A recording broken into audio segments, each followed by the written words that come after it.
10절에서 16절 말씀 함께 보시겠습니다. 우리 한 절씩 말씀을 교독하고 설교 말씀 듣도록 하겠습니다. 사사기 10장 10절부터 한 절씩 교독합니다. 10절입니다. 이스라엘 자손이 여호와께 부르짖어 이르되 우리가 우리 하나님을 버리고 바알들을 섬김으로 주께 범죄하였나이다 하니 여호와께서 이스라엘 자손에게 이르시되 내가 애굽 사람과 아모리 사원과 암몬 자손과 블레셋 사람에게서 너희를 구원하지 아니하였느냐. 또 시돈 사람과 아말렉 사람과 마온 사람이 너희를 압제할 때 너희가 내게 부르짖음으로 내가 너희를 그들의 손에서 구원하였거늘 너희가 나를 버리고 다른 신들을 섬김이 그러므로 내가 다시는 너희를 구원하지 아니하리라. 가서 너희가 택한 신들에게 부르짖어 너희의 환난 때 그들이 너희를 구원하게 하라 하신지라. 이스라엘 자손이 여호와께 여쭈되 우리가 범죄하였사오니 주께서 보시기에 좋은 대로 우리에게 행하시려니와 오직 주께 구하옵나이니 오늘 우리를 건져내옵소서. 함께 읽습니다. 자기 가운데서 이방 신들을 제하여 버리고 여호와를 섬김에 여호와께서 이스라엘의 곤고로 말미암아 마음에 근심하시니라. 아멘. 여호와 하나님의 말씀입니다. 네, 오늘 성도님들 이 말씀을 통해서 하나님께서 우리에게 원하시는 귀한 생명의 말씀을 마음에 새기고 이 생명이 자라고 성장하여서 하나님께 쓰임 받는데 조금도 부족함이 없는 귀한 성도들 다 되기를 축복드립니다. 오늘 말씀을 보시면 이 화면, 여러분 저런 인상을 한번 써본 적 있습니까? 저거 누구 사진은 아니고 인터넷에 떠 있는 사진입니다. 이렇게 한 거죠. 이렇게. 안경 써 있군요. 이렇게. 진짜 죽을 것 같아. 뭐 이런 표정 아니겠습니까? 너무 피곤해. 뭐 이런 거 아니겠어요? 한 번쯤 저런 거 해보셨죠? 지금도 그러고 있습니까? 아니면 오늘도 뭐 그럴 수 있어요. 진짜 고등학생 되기 정말 싫다. 이런 거 있잖아요. 제가 세례교육한다고 우리 중학생, 고등학생 우리 친구들을 만났는데 이제 고등학생 돼야 되잖아요. 중3 이제 내년이면 고3, 고1이고 이제 중학교 3학년 되고 어떻게 고등학교 되는 거 좋냐? 물어보면 애들이 뭐라고 그럴까요? 싫어요. 다 싫어해요. 그래도 가야 된단다. 이런 얘기 들으면 정말 너무 속상한데 과정 가운데 한 부분에 있다면 시간을 길게 보면 너무 편하게 갈 수도 있긴 하겠지만 안 가본 길을 가야 되고 가본 사람이 먼저 이야기하는 게 위로가 되지 않더라고요. 그래서 그 길을 걸어가야 되는데 그런 과정들 우리가 겪고 있습니다. 안 태어났으면 어땠을까 이런 생각도 한번 해봐요. 안 태어났으면 이런 거 저런 거 다 안 볼 텐데 이런 생각을 하다가 극단으로 가면 그냥 내 생명 끝내야겠다라고 자살하는 일들이 기사는 안 나지만 제가 이 주변의 성도들에게 들어보니까 성도에 뭐 심심찮게 벌어지는 일들이라고 합니다. 그런데 우리는 그 생명을 붙들고 살아가고 있습니다. 지난 주 중에 제가 우리 교회 한 형제한테 이런 걸 받았어요. 함께 볼까요? 소리가 날 겁니다. 볼륨을 좀.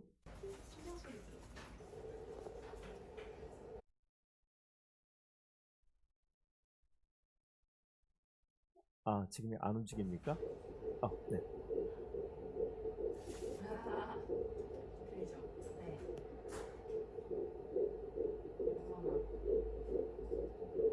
이게 지금 무슨 소리인지 우리 엄마 아빠 되신 분들은 아시죠? 네, 넘기겠습니다. 예, 성우 형제가 보내준 거고요. 우리 신혜자매 뱃속에 1cm.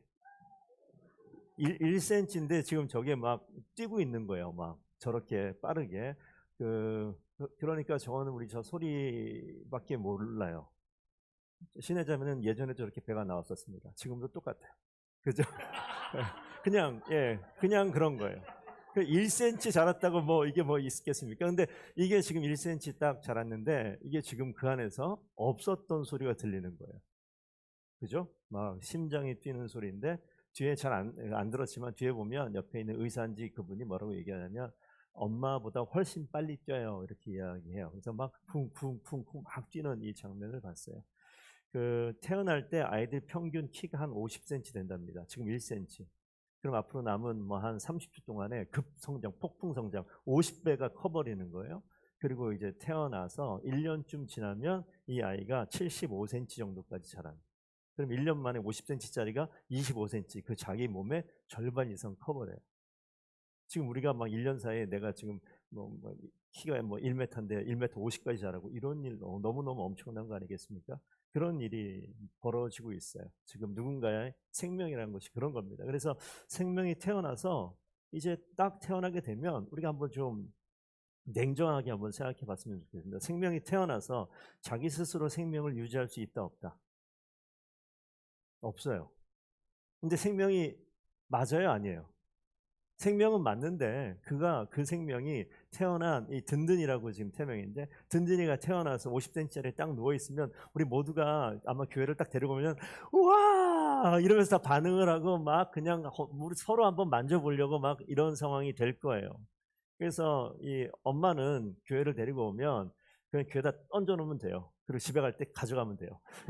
그러면 될 정도로 여기서 이게 돌아다닐 거란 말이에요. 근데 그 아이가 생명은 분명히 맞는데 내버려 두면 자신 스스로 생명을 유지할 수 없다라는 것은 우리가 다 알아요. 그런데 신기한 것은 이 부모라는 존재가 무슨 수를 써서라도 그 아이를 막 먹이지요, 씻기지요, 입히지요, 없는 돈 탈탈 털어가지고 뭐 좋은 것 사다 먹이고 싶어하고 이렇게 되어져 있어요. 우리가 그 마음을 부성애 혹은 모성애, 부모의 사랑이라고 이렇게 이야기를 합니다. 우리가 다 알아요. 그 아이가 주는 기쁨이 어마어마하거든요. 우린 지금 남이거든요. 그런데 제가 설교하면서 오늘같이 이렇게 화난 반응은 처음 봐요. 이게 왜냐하면 지금 제가 설교 아무것도 안 하고 그냥 사진 하나 보여줬을 뿐인데 우와 이러면서 반응하는 것, 저는 생명의 능력이고 생명이 주는 기쁨이라고 저는 확실합니다. 그런데 그 생명이 그냥 자라가느냐? 절대 그렇지 않다라는 것을 우리가 알아요. 근데 성경에서 이야기할 때 생명을 분명히 언급을 하거든요. 육신의 생명 가운데 반응할 수 있는 것은 우리가 생명이 뭔지 알기 때문에 그런데, 성경에서 이야기하는 보이지 않는 영적인 생명에 대해서 이야기할 때는 반응하지 않는 경우를 많이 봐요. 그래서 초음파 사진을 딱 띄워놓은 것처럼 우리 영적인 초음파 사진을 딱 띄워놓고 분별을 할 수 있으면 여러분들이 엄청나게 반응할 것 같은데 그게 잘 안 되더라는 거예요. 제가 세례교육을 아까 한다고 말씀드렸는데, 제가 어렸을 때 15살 때 유아세례 받고 입교를 했습니다. 그런데 제가 그때 뭐 감동으로 남아있지 않아요. 그래서 제가 과거에 많은 시간 속에서 뭐라고 얘기했냐면 세례만 다시 받아봤으면 좋겠다, 이런 이야기를 심심찮게 했던 일이 있어요. 그런데 저만 그런 것이 아니라 모태신앙으로 자라서 신앙생활 가운데 세례받은 분들이, 어려서 중학생 이럴 때 세례받은 친구들이 성인이 돼서 저와 같은 그러한 반응을 하는 사람들을 종종 보게 됩니다. 그 왜 그럴까?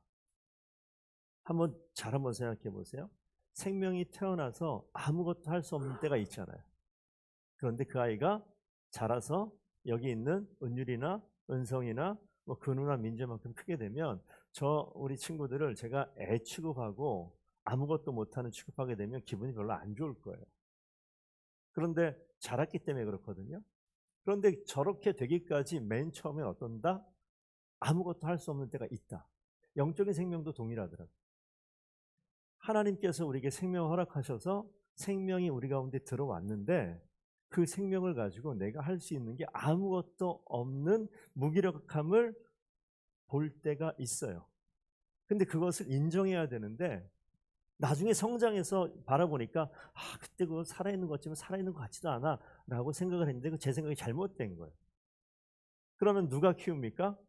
먼저는 아버지 되신 하나님께서 그 생명을 반드시 살리는 줄로 믿습니다. 그런데 하나님께서 반드시 살리는 그때 우리에게 공동체라는 것을 허락하셔서 저와 여러분들의 이 먼저 태어난 그러한 자격 때문에, 그리고 이제 믿음의 이 생명이 자라고 성장한 것 때문에 우리가 뭐합니까? 그 생명들 돌봐야 되는 책임이 우리 가운데 있어요. 성경이 가르쳐주는 생명의 길이 분명히 있습니다. 그것이 복음인데, 생명은 아버지 하나님의 마음을 깨달아 알게 하는 것입니다. 그래서 우리가 이 말씀을 아시죠? 요한복음 3장 16절 말씀 함께 읽어보겠습니다. 시작. 이처럼 사랑하사 독생자를 주셨으니 이는 그를 믿는 자마다 멸망하지 않고 영생을 얻게 하려 하심이라. 하나님이 세상을 사랑하셨대요. 하나님이 나를 사랑한 게 아니라 세상을 사랑하셨다. 그래서 하나님의 사랑은 누구에게 속해 있는 것이냐? 모두에게 속해져 있는 사랑입니다. 그런데 이 항상 존재한 이 사랑, 이것이 복음인데 항상 존재했는데 누구에게 열려 있냐면 모두에게 열려 있어요. 그래서 하나님께서 그걸 그냥 주셨기 때문에 은혜라고 이야기하고, 하나님께서 저기 보시게 되면 믿는 자마다 멸망하지 않고 영생을 얻게 하셨다. 영생은 생명이죠. 그래서 그 사랑을 우리가 얻게 되어지는 겁니다. 근데 여기 보시게 되면 복음은 제가 주보에 진통제가 아니라 치료제입니다 라고 써놨어요. 복음이 들어오게 되면 잠깐 아팠던 문제가 잠깐 해결되어지는 것이 아니라 아예 근원적으로 치료해 주시는 것이 복음이에요. 그래서 이 복음을 받아들이면 잠시 꿈틀거리는 것이 아니라 생명이 시작된다고요. 12월 28일이 예정일입니다. 올해 넘어가기 전에 애가 태어난다요. 빨리 태어나는 것 같아요. 금방 올 것 같은데. 성우 형제가 부탁을 했습니다. 여러분 하루에 1,000원씩만 모아주세요. 12월 28일까지. 얘기했습니다. 그래서 도와주세요 막 그러는데, 돈으로 키울 수 있겠죠. 근데 돈 떨어지면 못 키웁니까? 돈으로 키우는 건 아닌 것 같아요. 예, 하루에 한 번씩 그 어린 든든이를 위해서 기도해 주면 훨씬 더 큰 생명을 살려내는 일을 우리가 할 수 있을 것 같습니다. 여기 보시게 되면 분명히 그 가운데 하나님께서 생명을 시작하게 하셨어요. 시작된 생명을 지키시고 인도하시고 보호하시는 것은 하나님이십니다. 그 생명이 시작되어지면 이거는요 점진적으로 자라요.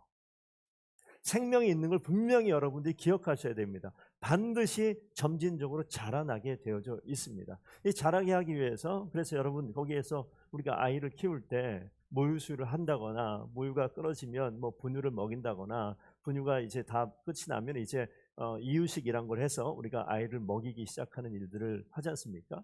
그럼 눈에 보여요. 폭풍 성장하는 게 보여요. 진짜 엄청 먹고요, 엄청 자고요, 엄청 빨리 커버려요. 그러면서 막 자라는 것을 봅니다. 그러니까 이 육신의 생명을 보면서 우리가 영적으로 깨어 있어야 될 부분이 있어요. 부모가 되어지는 특권은 뭐냐면 하나님 아버지의 마음을 우리가 경험하고 느낄 수 있는 가장 좋은 길은 부모가 되는 길이에요. 그래서 아버지의 마음을 알 것 같아요. 다 똑같은 생명 같고 다 엘리베이터 타면 다 고만고만한 아이가 있는 것 같은데 그렇지가 않아요. 유치원에 와 40명 50명 막 한 100명이 섞여 있다고 해도 딱 가면 누구만 보여요? 내 새끼만 보인다고 다들 그렇게 이야기해요.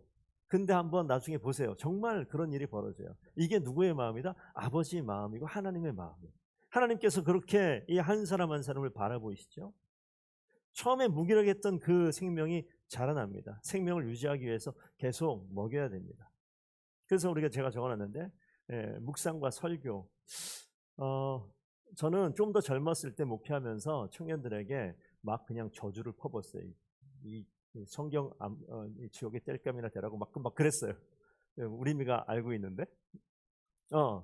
왜 그랬냐면 진짜 막 엄청나게 진짜 좀 과하게 하면 더럽게 말을 안 들어요. 그래서 그냥 강하게 막 얘기하면 들을 줄 알았는데 강하게 해도 안 들어요. 그래서 제가 포기했죠. 이건 내가 말해서 들으면 다 되는 것 같지만 제가 말해도 되는 게 아닌 거예요. 제가 혼자 스스로 의인인 척한 거죠. 전 잘합니까? 그러지도 못하면서 이게 맞는 길이다라고 제시하고 그랬는데, 보니까 이것은 하나님께서 하시는 일이에요. 자라게 하는 방법이 사람마다 다 다르겠구나라는 생각도 해보고요. 시기도 다른 거예요. 10대부터 하나님을 진짜 온전하게 잘 믿은 사람도 있는가 하면 나이가 50이 돼서 그때 이제 느지막하게 시작하는 사람도 있어요. 하나님 보시기에 이제 10대에 있는 그 청소년이나 50대나 하나님 보시기에 다 뭐처럼 보일까요? 이제 갓 태어난 신생아 비슷할 것 같다는 생각을 하게 돼요. 영원하신 하나님께서 처음도 없고 끝 없으신 그분께서 우리를 인생을 점으로 찍으면 점이라도 찍혀질까요? 눈에 보이지도 않는 그거일 텐데 거기에서 1년이 어떻고 50년이 어떻고 그게 뭐 문제가 되겠습니까? 중요한 건 생명이 그 가운데 심겨지면 하나님께서 반드시 일하신다는 거예요. 그런데 육신이 살아나려면 먹어야 되는 것처럼 이 영적인 생명도 먹어야 됩니다. 집밥을 먹든 외식을 하든 반드시 먹으셔야 돼요. 일주일에 한 번 이 자리에 와서 설교를 듣는 것은, 저는 어떤 그 목사님 그런 이야기 하더라고요. 담임 목사님 설교는 집밥이고 특별히 강사들이 오시면 그 외식하는 것이다. 그렇게 얘기하는데 저는 생각해 보니까 좀 바꾸고 싶어요. 여러분들이 집에서 성경을 한자 한자 보시는 말씀을 묵상하는 그 시간은 집밥이에요. 주일날 와서 지금 먹는 이거는 설교 듣는 건 이거는 이제 외식하는 거예요. 그래서 여러분들이 그러면 집밥을 뭘 먹죠? 라면 끓여 먹습니까? 햇반 돌려 먹습니까? 요리해 먹나요? 다 주문해서 먹죠. 주문해서 먹는 한 분 여기 지금 등장했어요 지금. 전 얘기 안 했어요. 예, 그렇게 하는데 우리가 그러면 요리를 다 못하더라고요. 배운 사람이 없어요. 근데 요즘엔 음식하고 요리할 때 뭐 보고 하면 되죠? 유튜브 보면 다 나와요. 그럼 그거 틀고 하면 되는 거예요. 그러면 몇 번 하다 보면 이 레시피가 이렇게 되는구나. 이렇게 하면 이렇게 이런 맛이 나는구나. 아는 거죠. 그럼 뭐예요?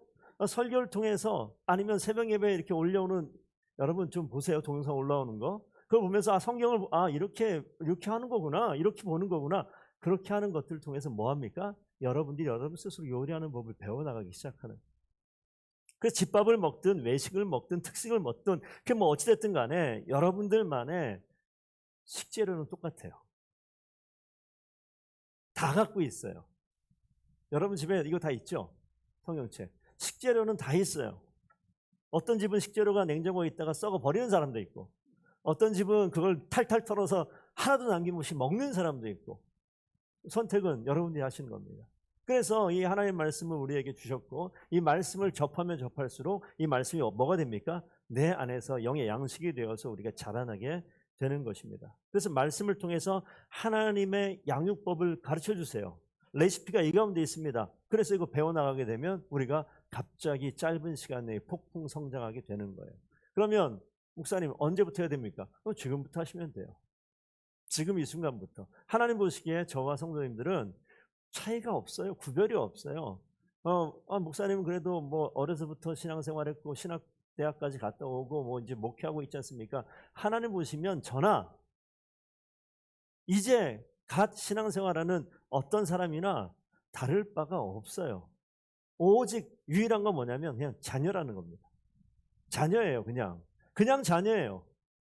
아직 자라지 못한 자녀, 많이 자란 자녀. 그러면 제가 생각해 보니까 누가 더 하나님의 관심이 머물까? 저가 아니더라고요. 제가 아니에요. 안타깝게도. 전 줄 알았는데. 누구예요? 지금 시작하는 그 사람. 지금 태어나는. 제가 여기 왔다고 와 목사님 오셨네요. 이런 사람 아무도 없었어요. 근데 든든히 심장 들을 우와 이게 뭐예요? 이제 시작되어지는 생명 하나님께서 정말 귀하게 여기시고 그 생명이 자라나가게 되는 걸 너무너무 원하신다는 것을 반드시 기억하시길 바랍니다. 그래서 말씀을 바라볼 때 말씀 속에서 하나님께서 저는 그렇게 보게 되더라고요. 저는 어떠한 그 약간의 지식을 가지고 약간의 훈련을 받은 셰프 같아요. 전공은 뭔지 모르겠어요. 그래서 이 셰프가 이 식재료를 가지고 여기서 요리를 하는 겁니다. 여러분들은 먹어보고 평가하는 거예요. 오늘 맛이 좀 별론데? 이런 평가를 많이 받아요. 그런데 저는 뭐 맛은 둘째치고 먹이면 되는 거예요. 제가 할 일은 먹이는 거예요. 맛은 주께 맡겨놓고. 그래서 제가 말씀을 바라보면서 레시피를 잘 따와가지고 하나님 하시는 하나님이 운영하는 유튜브를 바라보고 그걸 잘 챙겨가지고 여러분들에게 딱 선사하면 오늘 좀 괜찮은데요? 그거는 뭐예요? 내가 좀 그래도 잘 따왔구나. 제 능력이 아니라 하나님께서 허락하시고 하나님께서 일하시는 줄로 믿습니다. 그래서 오늘 이 메뉴가 오늘은 사사기가 메뉴예요. 사사기가 오늘 메뉴라고요. 사사기에는 여러 가지 메뉴가 섞여 있습니다. 그 중에 여러분들이 이거 한번 보십시오. 우리가 아까 이거는 잠깐 읽어보시면 우리 죄라는 부분을 죄 삭은 사망이고 하나님의 은사는 그리스도 예수 우리 주 안에 있는 영생이다. 그래서 우리가 모두가 이 죄라는 부분 우리가 한 가지 잠깐만 곁길로 나가서 설명드릴게요. 우리가 태초 하나님이 천지를 창조하셨을 때 하나님이 특별히 우리 같은 사람을 만드셨을 때만 하나님의 형상이라고 이야기합니다. 그래서 하나님의 형상으로 만들어 오시고 그럼 보세요. 하나님도 계시고 하나님 형상으로 하나님 닮은 사람도 있어요. 그럼 누가 하나님이에요? 누가 하나님인지 모를 수도 있어요. 왜? 하나님께서 뭐라고 얘기했냐면 생육하고 번성하고 다스리고 땅에 충만하라고 우리가 하나님이 해야 될 일을 우리에게 맡겨주셨어요. 하나님은 눈에 안 보이고 눈에 보이는 사람이 그 에덴 동산을 다 다스리고 통치하시고 하신단 말이에요. 그러니까 우리 조상 아담이 하나님과 같은 역할을 했었던 것 같은데 그거 구분하기 위해서 가운데다 뭘 만듭니까? 선악과. 선악과는 그걸 따먹은 게 죄가 아니에요. 선악과를 딱 해놓고 뭘 명령하냐면 사람들에게 마음대로 다 하는데 딱 한 가지 기준을 재워놓잖아요. 이것만은 건드리지 마. 이거 먹지 마. 먹으면 죽을 거야 라고 이야기합니다. 사망. 그래서 요 자리에서 뭘 결정합니까? 이거를 하나님과 사람 간에 딱 구별되어져 있는 기준이에요. 이걸 깨트려 버리면 하나님의 명령을 순종하지 않는 게 되어집니다. 그래서 이 죄라는 것은 하나님 명령을 순종하지 않는 게 죄지 선악과를 따먹은 게 죄가 아니에요. 보여지는 건 선악과 따먹은 게 죄지만 근본적으로 들어가면 하나님 주신 명령, 하나님의 명령이 내 마음 중심에 있어야 되는데 이거를 밀어버리고 내 뜻대로 해버린 거예요. 이게 죄입니다. 그래서 우리가 죄라고 이야기했을 때 하나님의 뜻, 하나님의 명령을 거슬려서 마음대로 행동한 거, 이거 죄라고 얘기합니다. 근데 죄의 삭시 뭐라고요? 사망이라고요. 그래서 자기 주장이 가득해서 그 안에 하나님이 없는 게 죄의 상태예요. 그러면 우리가 죄의 상태에 있을 수 있잖아요. 일상을 살 때 내 마음에 내 주장과 내 생각이 가득 차 있어요. 그래서 하나님의 생각이 없는 상태. 이게 죄의 상태입니다. 이게 죄인이라고 얘기하는 거예요. 그래서 우리 모두가 죄인이지만 하나님께서 그냥 내버려 두지 아니하시고 죄의 삭시 사망인데 하나님께서 은혜로 이 죄의 문제를 해결해 주시겠다라는 것이 하나님의 방법이고 그것을 굳이 한 단어로 얘기하면 그게 복음이라는 거예요. 생명 주시고자 하는 거예요. 그래서 주님께서 우리에게 생명을 심어주는데 이미 여러분들은 내 인생 가운데 나 교회를 다녔고 오늘 예배 드렸는데 이 한 주간 사는데 이게 왜 마음에 자꾸 이 내 뜻대로 불쑥불쑥 올라오는 게 있지? 떠올려 보세요. 생명이 태어났는데 이 생명이 스스로 할 수 있는 게 없을 때가 있다 없다? 있어요. 생명이 없는 게 아닌데 내가 하나님의 뜻을 순종하지 못하고 다른 것들의 유혹이나 어떤 힘이나 어떤 억압이나 어떤 상황이 내가 움직이지 못하게 하는 때가 있고 어떤 유혹으로 인해서 내가 의도적으로 결정을 해서 그 유혹을 선택해버리는 경우도 있어요. 이런 것이 뭡니까? 이 죄의 상태에 연연되어 있고 연결되어 있는 그런 모습입니다. 하나님께서 반드시 이렇게 말씀하시잖아요. 오늘 사사기에 있는 말씀 가지고 짧게 한 가지 여러분들에게 인생을 살아갈 수 있는 레시피를 말씀드리겠습니다. 오늘 이 말씀 한번 보세요. 지난주 오늘 계속해서 사사기 말씀을 보는데 3장, 4장, 6장, 오늘 본문 10장 이 표현이 계속 나와요. 이스라엘 자손이 여호와의 목전에 악을 행했다. 4장 1절 뭐라고 나오죠? 읽어주시죠. 이스라엘 자손이 또 노란색을 강조해서 읽으면서 읽어주시면 좋겠습니다. 4장 1절 시작. 자, 6장 1절입니다. 오늘 읽었던 10장에 나오는 10장 바로 전에 10장 6절 시작. 이스라엘 자손이 다시 여호와의 목전에. 자, 이거 중요한 식재료 같아요. 계속해서 악을 행했다. 여기서 악을 행하는데 제가 길어서 다 빼놨습니다만 악을 행했다라고 얘기할 때 나오는 표현이 뭐냐면 그들이 바알과 아스다롯을 섬겼다라고 나와요. 자, 그들의 마음의 중심에 하나님을 주인 삼고 살던 그들이 악을 행하니까 어떻게 됩니까? 이 가운데 바알이 아스다롯이 들어와요. 그래서 이런 겁니다. 원래 이들은 여호와 하나님으로 꽉 차 있었던 민족, 이게 하나님의 형상으로 만든 생명인데 옆에 보세요. 시돈, 블레셋, 모압, 암몬, 아람, 바알, 저기 겹쳐 있습니다. 아스타롯 이런 것들입니다. 그런데 어떻게 변했냐면 사사기를 가다가 이렇게 변해버려요. 여호와는 밖으로 빠져버리고요. 그 가운데 바알이 가장 강력하게 나오긴 하는데 바알, 아스타롯, 암몬, 모압, 시돈, 블레셋 이게 뭐냐면 그 주변에 있는 모든 것들이 이 가운데 들어와 있는 상태. 이게 여호와의 목전, 눈목자 앞전자예요. 여호와의 눈앞에 뭐가? 악을 행했다. 저게 악이라고 얘기해요. 이 마음 가운데 하나님이 사라지고 다른 것이 들어왔다. 이건 지금 우리의 모습일 수 있습니다. 지금 우리의 모습이 어때요? 이 마음의 중심에 무엇이 있느냐?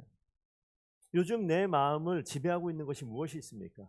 여호와 하나님이 계셔야 되는 그 자리에 여호와 하나님 아닌 다른 이건 뭐가 될지는 여러분 각자의 인생을 한번 생각해 보세요. 이런 것들이 들어와 있잖아요. 그것이 내 마음에 가득하여서 여호와 하나님 앞에서 악을 행했다라고 표현하는 것은 우리가 윤리적으로 도덕적으로 법적으로 어떠한 위법 행위를 하고 사법적인 틀을 깨트리고 이런 악을 이야기하는 범죄를 이야기하는 것이 아니라 마음의 중심에 하나님이 아닌 다른 것들이 차지한 상태. 내가 그 상태에 있다면 하나님께서 오늘 이 방법을 통하여서 우리를 온전하게 바꾸는 것을 오늘 말씀하고 계십니다. 그렇게 하나님께서 이 악을 행했을 때 암몬 자손이라는 한 자손을 들고 그 자손을 가지고 이스라엘을 징계합니다. 징계할 때 이 징계를 통해서 오늘 제가 본문 속에서 다 읽진 않지만 10장 8절 가시면 요단 저쪽 길앗에 있는 아모리 족속 땅에 있는 모든 이스라엘 자손을 쳤다. 요단강 이게 지금 지역적인 부분이에요. 이스라엘 전체가 아니라 사사시대에 나올 때는 이스라엘의 각 지역마다 벌어지는 사건들을 기록해 놓고 있습니다. 사무엘 들어가서 왕이 등장하면 나라를 이야기하겠지만 그래서 요단강 중심으로 요단강 동쪽에 있는 길앗 지역에 이런 일이 지금 벌어진 거예요. 그래서 암몬 자손을 가지고 악을 행했더니 하나님께 징계하십니다. 그래서 10장 15절 말씀 위에 있는 거 한번 읽어보겠습니다. 시작. 우리가 범죄하였사오니 주께서 보시기에 좋은 대로 우리에게 행하시려니와 오직 주께 구하옵나니 오늘 우리를 건져내옵소서. 자기 가운데 이방 신들을 자 여기 보시면 범죄했습니다. 하나님 여기 보세요. 뭐라고 써 있습니까? 주님 보시기 좋은 대로 행하시옵소서. 주님 마음대로 하세요. 우리가 죄 졌으니까 마땅히 죄에 대해서 우리가 받아들이겠습니다. 이렇게 표현해요. 그러면서 뒤에 하지만 오직 주께 구하옵나니 제 죄 졌으니까 혼나야 될 것 같아요. 왜? 악을 행하고 또 악을 행하고 또 악을 행하고 다시 악을 행하고 반복되는 일들 가운데 있으니까 염치가 없죠. 마음대로 하십시오. 저희가 정말 죽을 죄를 졌습니다. 이렇게 이야기하는 거예요. 그런데 오직 하나님 구하겠사오니 우리를 건져내 주세요. 라고 이야기하는 장면이 등장을 해요. 분명히 심판받아야 될 거 알면서도 끝까지 뭐합니까? 구해달라고 이야기해요. 그러면서 뭐하죠? 자기 가운데 이방신들을 아까 보셨죠? 이방신들을 제하여 버리고 여호와를 섬겼다. 오늘 이렇게 지금 말씀이 등장을 합니다. 여기 보면 자기 가운데라고 얘기하는 이 가운데는요. 어떻게 보면 성경을 보다 보면 그들 민족들 가운데 있는 공간적인 의미가 될 수도 있는데 이 가운데는 공간이 아니라 이 내면에 있는 것을 이야기하고 있습니다. 오늘 이 뒤에 본문 말씀 한번 볼게요. 스가랴서 12장 1절 말씀에 나와 있는 저기 안에 가운데 이거랑 지금 같은 뜻이에요. 여호와 곧 하늘을 펴시며 땅에 터를 세우시며 사람 안에 이 마음이요 사람 안에 심령을 지으시니가 이르시되 라고 이 안에가 아까 자기 가운데 그 얘기입니다. 이사야서 63장 11절 보면 그들 가운데 성령을 두시니가 이제 어디 계시냐 이 마음속 이 보이지 않는 이 가운데를 이야기하는 거예요. 그러면 이 얘기 뭐냐면 우리가 여호와 하나님 앞에 악을 행한다는 것은 눈에 보이는 행동 이전에 이 마음 중심에 하나님 아닌 다른 것들이 채워져 있게 되면 이 마음에 있는 것들이 나오는 거예요. 우리가 신앙생활 안 하는 사람도 다 알아요. 뭘 압니까? 마음에 있는 게 입으로 튀어나오는 거 다 알아요. 마음이 열받으면 입에서 뭐가 나와요? 이쁜 말이 나와요? 욕이 나와요? 욕이 나와요. 톤이 낮아요? 높아요? 높아요. 야! 이렇게 되는 거예요. 이게 뭐예요? 이 안에 있는 게 확 나오는 거예요. 우리 자녀들 집에서 엄마 아빠한테 이런 소리 많이 들어봤죠? 예, 앞으로도 계속 들을 거예요. 이 안에 뭐가 차 있는데 다 나오는 거예요. 그 얘기인 겁니다. 근데 이 마음 가운데 이방신들을 제거한다. 이 말씀을 보시면 이들이 정말 지혜롭게 행동한 걸 알 수 있습니다. 잠언 28장 13절 한번 읽어보겠습니다. 시작.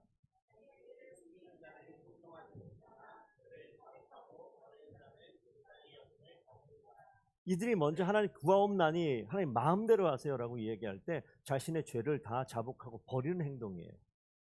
요한일서 1장 9절에 만일 우리가 우리 죄를 자백하면 그는 미쁘시고 의로우사 우리 죄를 사하신다 용서하신다 우리를 모든 불의에서 깨끗하게 하실 것이요. 이게 하나님의 약속의 말씀이 이래요. 그러니까 지금 사사기에서 이야기할 때 여러분 이 레시피를 잘 기억하셔야 돼요. 우리 가운데 우리 마음에 하나님 아닌 다른 것들이 채워져 있을 가능성이 아주 크거든요. 이거는 하나님 앞에 서기 전까지 어쩌면 늘상 우리가 도전되어지고 우리가 갈등 가운데 있는 이 땅에 사는 한, 이 땅에 땅을 딛고 이 땅에 발을 딛고 사는 한 우리가 늘 도전되어지는 그런 문제일 수 있습니다. 이럴 때 하나님께서 우리에게 주시는 메시지예요. 죄의 문제가 있을 때 죄가 뭐라고요? 윤리적 도덕적인 게 아니라 이 마음의 중심에 하나님이 사라지고 다른 것이 내 마음을 차지하는 상태가 되었을 때 우리는 뭐 해야 됩니까? 스스로 하나님 앞에 엎드려 자복해야 되는 거예요. 버리셔야 돼요. 그럴 때 하나님께서는 우리가 자백하는 그 순간에 우리는 하나님은 선하시고 미쁘시고 의로우사 우리 죄를 용서하신다고 그래요. 오늘 이 사사기에 나와 있는 이 이스라엘 백성들이 비록 반복적으로 죄를 지었지만 하나님께서 등장하셔서 말씀하실 때 하나님 뭐라고 얘기하냐면 우리가 13절 말씀에 아주 심각하게 얘기하죠. 너희가 나를 버리고 다른 신들을 섬기니 그러므로 내가 다시는 너희를 구원하지 않겠다라고 얘기했어요. 다시는 구원하지 않을 거야 라고 얘기했는데 그 이야기를 듣고 그 뒤에 뭐라고 하나 더 붙입니까?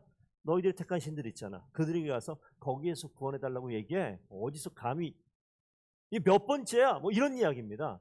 그런데 그 자리에 엎드리잖아요. 그래서 마음대로 하십시오. 하지만 오늘 구하옵나니 우리를 건져내 주옵소서. 그러니까 우리 자녀들 잘 들으세요. 우리 부모님이 있는 자녀들 잘 들으세요. 내가 무슨 짓을 하고 무슨 잘못을 하고 무슨 그 엄한 짓을 해서 혼이 날 때가 있어요. 아, 이건 진짜 여러분 잘못 안 했을 때는 엄마가 한 소리 치면 우리 같이 소리 지르잖아요. 내가 뭘 잘못했다고 내가 이렇게 얘기할 수 있어요. 그런데 내가 잘못했어요. 그러면 엄마가 아빠가 막 뭐라고 얘기하면 성경이 진리야. 뭐라고 얘기해야 돼요? 그냥 납작 엎드려서 마음대로 하세요. 죽여주세요 라고 얘기하면 돼.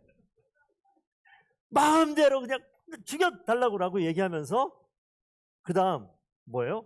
끝까지 그걸 떠나지 않으면 돼요. 가만히 있으면 돼. 그래도 한 번만 용서해 주세요. 그래 가만히 있으면 돼. 그러면 아버지 엄마가 이렇게 막 이렇게 있다가 10분 안 걸려. 5분이 안 걸릴 수도 있어. 그냥 엎드려져 있으면. 은성아 똑바로 잘해. 알았어? 이렇게 하고 끝나는 거야 그냥. 이게 지금 그 얘기예요. 이게 그렇게 했어요. 그렇게. 자, 제가 오늘 제목이 여호와를 근심하게 하라라고 얘기했는데 16절 이게 우리가 지금 생각하는 직관적인 근심하고 좀 달라서 말씀드립니다. 16절 자기 가운데서 이방 신들을 거기에 보면 제하여 버리고 여호와를 섬김에 여호와께서 이스라엘의 공고로 말미암아 마음에 근심하십니다. 이스라엘 잘못해서 막 그냥 주어 터지고 난리가 나고 지금 죽을 지경 돼 있는데 하나님 구원해 주세요. 살려주세요. 저희가 진짜 마음대로 하셔야 되는데 우리 건져주세요라고 엎드려 있으니까 뭐합니까 이들이? 그러면서 진짜 행동하는 거예요. 이 마음에 하나님이 아닌 것들을 다 갖다 버리기 시작하는 거예요. 쳐다보고 있는 내가 절대 너희 안 도와줘. 반드시 너희 안 도와줄 거야 라고 얘기하고 이렇게 여기 계신데 지금 우리 이스라엘 백성이 뭐 하냐면 용서를 구하면서 자기 마음속에 있는 하나님은 다른 것들 다 하나씩 다 끄집어내서 갖다 버리기 시작하는 겁니다. 그러니까 이 옆에 있는 하나님이 그걸 쳐다보면서 마음이 근심하기 시작했어요. 그 성경에 지금 제가 써놨지만 그 히브리어 단어 그 뜻에 근심하게 하다 뜻과 뭐가 있냐면 견디지 못한다. 하나님께서 바라보니까 누구예요? 자녀란 말이에요. 근데 애가 지금 주어 터지고 있는데 자기의 잘못을 다 하나님께 고하고 행동으로 바뀌는 거예요. 실제 행동으로 바뀌는 거예요. 실제 내 마음에 하나님 아닌 다른 것도 다 끄집어 갖다 버리기 시작하는 겁니다. 그랬더니 하나님께서 근심하기 시작해요. 하나님께서 견디지 못하고 달려오게 돼 있다는 거예요. 하나님의 사랑입니다. 하나님의 은혜죠. 그래서 오늘 여기 보시게 되면 미가서 7장 18절 주와 같은 신이 어디 있으리까? 주께서는 죄악과 그 기업에 남은 자의 허물을 사용하신다. 하나님께서는 죄악과 우리의 허물을 반드시 용서하시는 분이세요. 그 하나님께 우리가 서 있는 거죠. 그래서 여기 나와 있는 얘기. 다시 한번 여러분 다시 한번 읽어주십시오. 시작.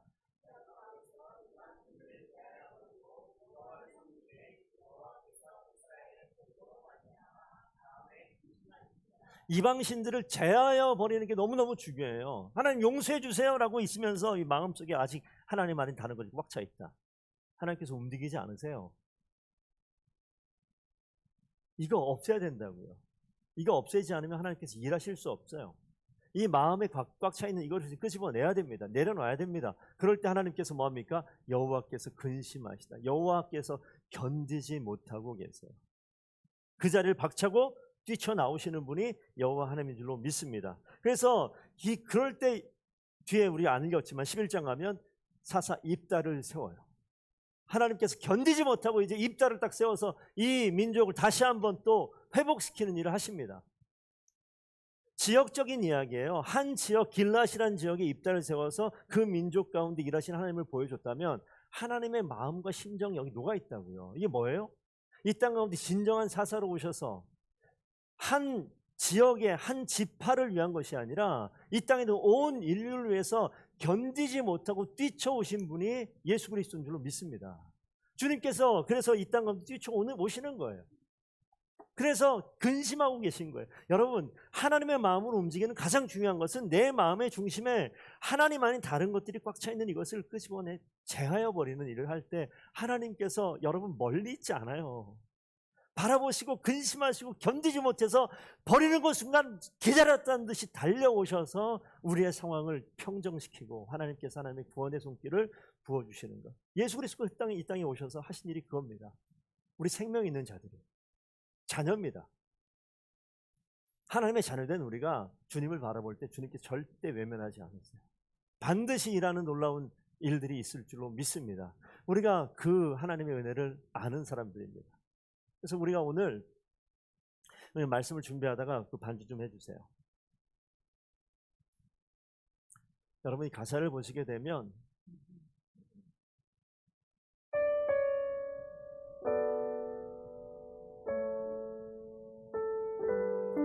이걸 하나님의 은혜라고 얘기하거든요. 기다렸다가 우리가 마음을 결정하고 주님을 바라볼 때 주님이 기다렸다는 듯이 달려들어서 우리의 상황을 낚아채는 거죠. 독수리 날개 그늘 아래 우리를 지켜 보호하시는 거죠. 새끼를 밀어 떨어뜨리게 한다. 주님 날아와서 받쳐 생명을 유지하시는 거죠. 그것이 하나님의 은혜인데 우리가 이 하나님의 은혜 가운데 이번 한 주간 또 승리하기를 간절히 바라고 믿음의 고백을 담아서 우리 함께 찬양하겠습니다.